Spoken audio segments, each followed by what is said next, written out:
All right, welcome back, everybody, to another segment of the barbecue. Today, we're breaking down our top five pitchers. Uh, Daniel, who you got at your number five? My number five, I'm gonna go with.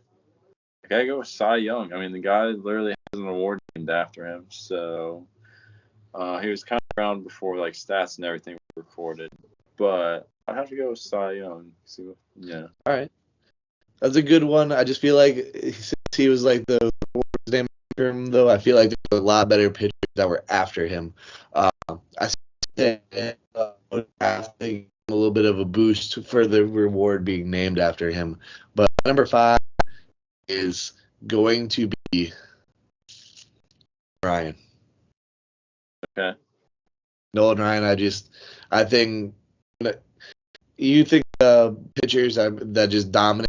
He dominated so many, or not for so many years, but like a good period of time, like 7, 8 years, where he just would throw the fastball and he would throw it out of your face, and he didn't care what you thought about it. And then if you did think bad about it and charge, man, he had one of the meanest right hooks in the game.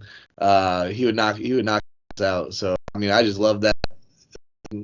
That just like I don't give a fuck who you are. I'm just gonna throw it as hard as I can type pitcher, and he's definitely one of them. Yeah, I agree with you. I guess going back to the whole fighting people thing, number 4 on mine would be Pedro Martinez. You know, because like throw him to the ground. But I mean, he was dominant for a while with the Red Sox. Played for other teams. I can't think off the top of my head, but when he was with the Red Sox, he was really good. Helped them win the World Series. So he would definitely be number 4 on my list. All right. My number 4. I'm gonna go a little bit back a little bit. It is Sandy Koufax. I think he just dominated that era. Nobody was better than him. He was one of the first people to throw a slider, I believe. And yeah, he was just dominant. Like nobody could touch him. All right. Who you got for number 3? Number 3, I'll take Roger Clemens. And we talked about this, but I never realized how long Roger Clemens actually played in the MLB till like a week ago, when it was like, what, 24, 25 years? Mm-hmm. I was like, holy shit, dude.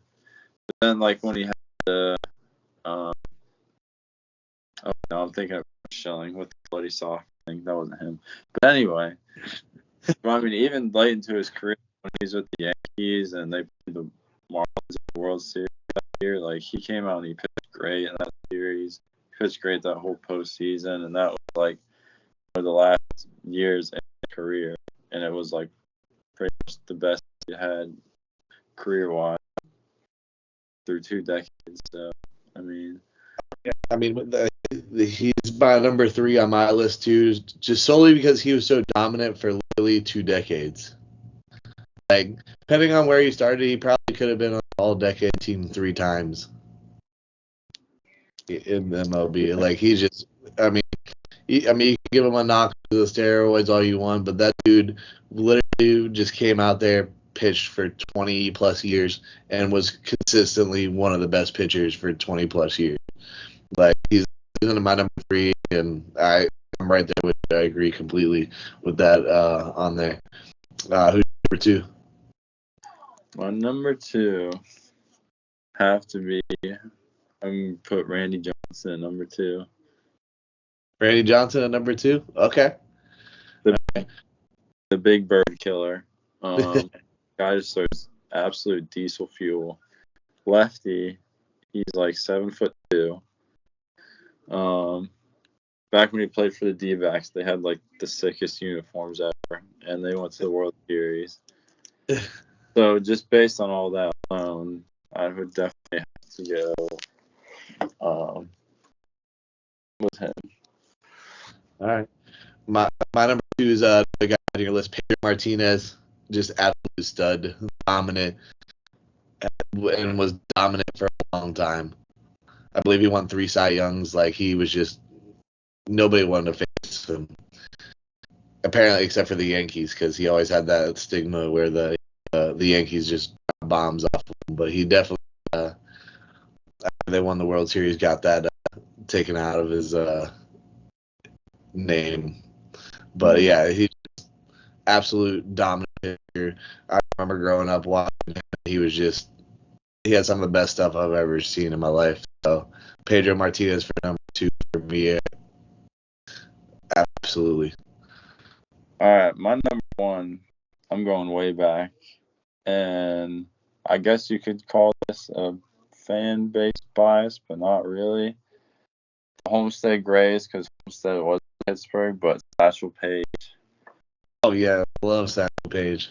Dude, Satchel Paige played in the Negro Leagues for about 20 years, and I mean, from everything I've heard, like talk about, they said he used to pitch like damn near like almost every game. Like wouldn't like sit out between games and like rotate with other pitchers. Like pitching every game for like 20 years, throwing what people say was well over 100, 101 mile per hour fastballs. And then the leagues for 20 years. Then once baseball finally integrated, became a rookie with the Cleveland Indians, and I think he was 41 as a rookie, and he won Rookie of the Year. Yeah. I honestly, not gonna lie, I'm doing this list, totally forgot about Satchel Paige. Wow, that's a solid one right there. I mean, that's like a legend. He is a legend. But yeah, my number 1 was Randy Johnson, which you had on your list too. So dominant, only pitcher to ever have 300 Ks in one season, and he did it times.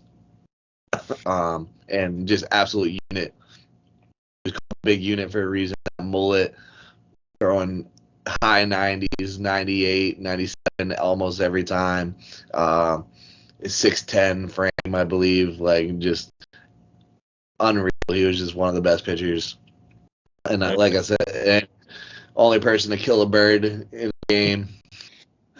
And funny because now that's what he does for a living, is he take pictures of birds.